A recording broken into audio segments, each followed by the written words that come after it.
Good evening and welcome to Radio Guy Online News. My name is Adelaide, and in the headlines, former president and flag bearer of the National Democratic Congress, Mr. John Dramani Mahama, has appealed to voters to repose their confidence in the party as Ghana goes to the polls in December this year. The registrar of the Ghana Scholarship Secretariat, Kingsley Ajiman, has disclosed that his outfit had budgeted about 80 million Ghana cedis to be awarded in the scholarships for the 2020-2021 academic year. Government is considering the idea of setting up a Kente craft village to boost the production of the Ghanaian indigenous cloth for both local and international markets. Now in the main stories, former president and flag bearer of the National Democratic Congress, Mr. John Dramani Mahama, has appealed to voters to repose their confidence in the party as Ghana goes to the polls in December this year. He said the party would not disappoint the people if given the mandate, outlining various development projects and programs that the NDC had in store for the nation. The delegation included Professor Nana Jane Opoku-Agyeman, running mates to the former president, as well as some bigwigs of the party. The visit to officially introduce the two NDC leaders to the king and also ask for his spiritual support as the largest opposition party seeks to regain power in the impending presidential and parliamentary elections. Citing the NDC's big push agenda, which aimed at injecting into the economy some $10 billion, the former president said the plan had been designed to drive job creation, entrepreneurial and infrastructural growth. The package, he said, would be rolled out over a 5-year period, explaining that an amount of $2 billion would be injected into the economy every year for 5 years.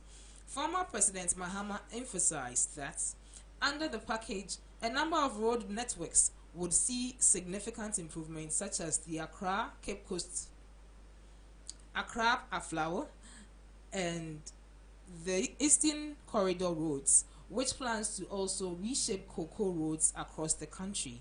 He said an NDC-led administration would provide agricultural equipment to farmers to enhance agro-processing to help reduce post-harvest losses. Former President Mahama said the largest opposition party had the antidote to Ghana's socioeconomic problems, urging the citizenry to give the NDC another chance. The registrar of the Ghana Scholarship Secretariat, Kingsley Ajiman, has disclosed that his outfit had budgeted about 80 million Ghana cedis to be awarded in scholarships for the 2020-2021 academic year. This, he believes, would cater for about 50,000 qualified candidates for public and private institutions across the country. He, however, indicated that the scholarship scheme had witnessed a tremendous increase in the number of beneficiary candidates within the last 3.5 years. Mr. Ajiman disclosed these during a workshop held to train representatives of beneficiary tertiary institutions on the scholarships validation process in the Volta regional capital of Ho. He said the Secretariat set aside that amount for the scholarship scheme due to the varying levels of education and varying cost of tuition each student is likely to pay. According to him, the Secretariat is waiting on school representatives to provide the necessary data for candidates for the scholarships to be awarded. Flag bearer of the Convention People's Party, CPP, Ivor Kobna Greenstreet, has entreated Ghanaians to be discerning ahead of the 2020 general elections. According to him, a vote for the MPP and NDC is a complete waste considering their past records of governance. Speaking at the official swearing in of the party's executives on Wednesday, Ivor cited self-centered policies for both camps as reason for the populace to look away from the NDC and the MPP. Fronting the CPP as the only viable party to serve as a third force in Ghana's politics, Mr. Greenstreet indicated that the party's strategies will spur the country forward if Ghanaians give them a chance to govern. Government is considering the idea of setting up a Kente craft village to boost the production of the Ghanaian indigenous cloth for both local and international markets. The proposal, put together by the Royal Kente Weavers and Sellers Association, was presented to President Nana Addo Dankwa Akufo-Addo by the group's representatives at the Jubilee House, Accra, on Wednesday. The plan, which targeted high Kente production in the Western, Ahafo, Oti, Central and Eastern regions, aimed at training some 5,200 persons between the ages of 15 to 24 on art of Kente weaving to sustain the Kente tradition and its allied industry to help promote it as part of Ghanaian cultural heritage. Receiving the proposal from the group, President Akufo-Addo said that the Kente cloth embodied the rich identity of Ghana and have over decades become visible on the world stage, particularly among people of black descent in the diaspora, where it had become a symbol of connection to Africa. He cited the adornment of Kente vestments by the members of United States Senate and Congress as they solidarized with the black man whose life was taken unlawfully, saying the Kente cloth was a source of pride and dignity beyond Ghana. The president said the proposal was noteworthy and would be given the needed attention by government. He assured the group that government would lend support to help raise the level of Kente production.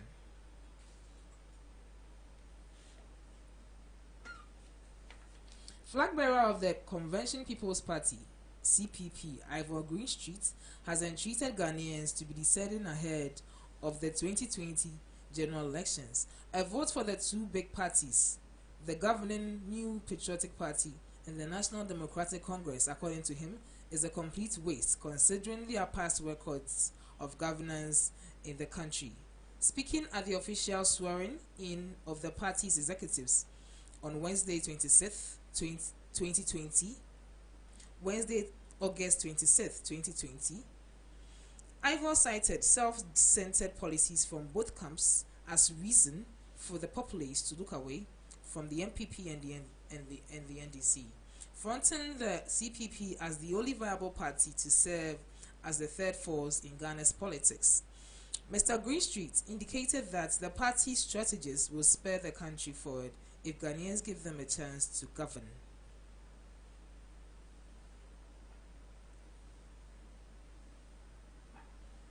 Renowned Ghanaian preacher, Archbishop Nicholas Duncan Williams, in August 2017 recounted the several tribulations that characterized his early years as a young man.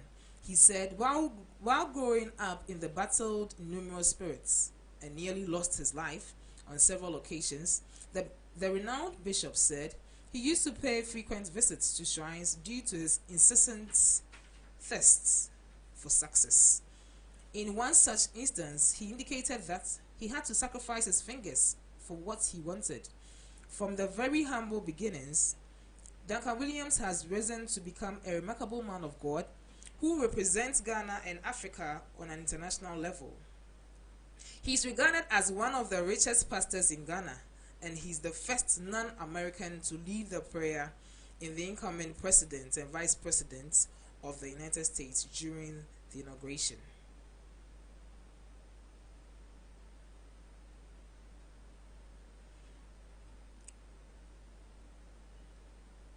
In business, Director of Operations at Dalex Finance, Joe Jackson, has extolled the Bank of Ghana for paying all the customers of the collapsed banks their locked-up funds. He said the action was good, but the Bank of Ghana, has a duty to let the public know how much he has also been retrieved from the directors and chief executive officers of the collapsed banks. The governor of the Bank of Ghana, Dr. Ernest Addison, has revealed that about 95% of customers of 9 collapsed local banks during the cleanup exercise in the banking sector have been fully paid their funds. He said this on Tuesday, August 25th, when President Nana Dankwa Akufo-Addo paid a working visit to the central bank.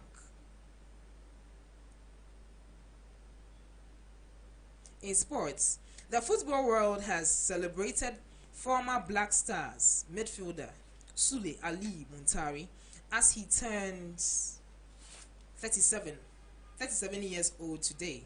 Muntari has a kingpin for the Black Stars, Ghana's senior national team, playing a key role in Ghana's maiden World Cup qualification in 2006 and that of 2010 and 2014 editions. He was also a key figure in Ghana's qualification to the 2010 and 2014 World Cup in South Africa and Brazil, respectively. However, the likes of AC Milan, CAF, and Udinese Calcio have all extended their best wishes to the midfielder.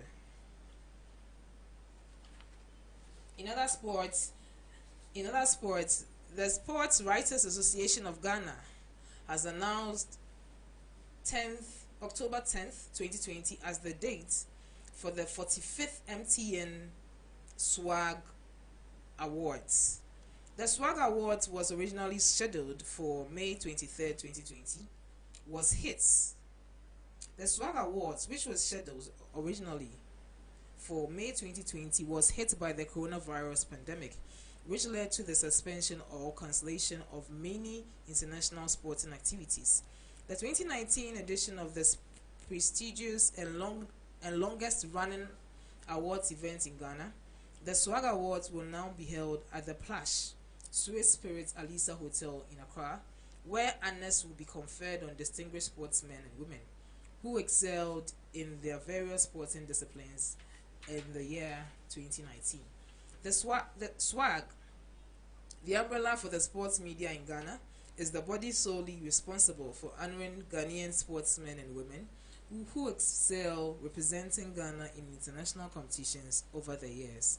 The Swag Awards and Events Committee will soon roll out activities leading to the night, where over 27 athletes and officials will be decorated.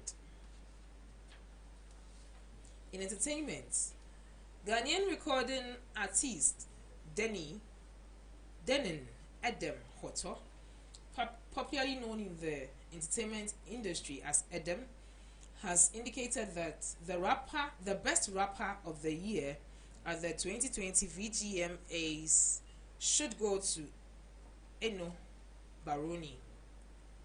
According to the Tuto hitmaker, he was tipping Eno to win the award because there was just a few female rappers in Ghana's music industry. He added that giving the award to Eno would spur on other upcoming and top female rappers to work harder to also get recognized and awarded. The rapper indicated that his comments were also based on the fact that Eno Baroni was indeed a very dope rapper and that she would totally deserve the recognition. Ghanaian singer and songwriter Ifia has touted her mother, Nana Adwoa Awindo, as her greatest inspiration and best friend. According to the female vocalist, her mother's advice has shaped her into the woman she is today. She recalled moments where her mom used to travel around the world with her during her greetings from abroad days in the 90s. Nana Adwoa Awindo was known for her popular TV show Greetings from Abroad, and she is now popularly referred to as a fierce mother ever since her daughter shot to fame with her music career. The veteran TV personality is now a development queen, mother of Efija Kwabre district in the Ashanti region. And this ends the news on Radio Guy Online. My name is Adelaide Ofe Obobisa. Have a good evening.